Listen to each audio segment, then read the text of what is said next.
KG 190 ரூபா. Delivery நம்மளுது. அடிக்கு 4 அடி 1 கிலோ.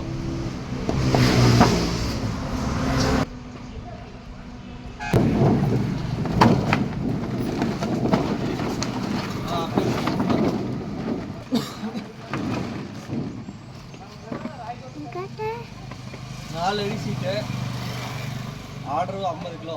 கிலோவுக்கு வந்து 4 அடிக்கு 4 அடி 1 கிலோ. நீங்கள் எவ்வளோ வேணும்னு சொன்னீங்களோ அதுக்கு தகுந்த மாதிரி நாங்கள் அனுப்பிச்சிடுறோம் உங்களுக்கு. கிலோ வந்து 190 ரூபா. டெலிவரி எங்களுக்கு 20 கிலோக்கு மேலே எடுக்கிறீங்க. தகரமே 0.5 mm.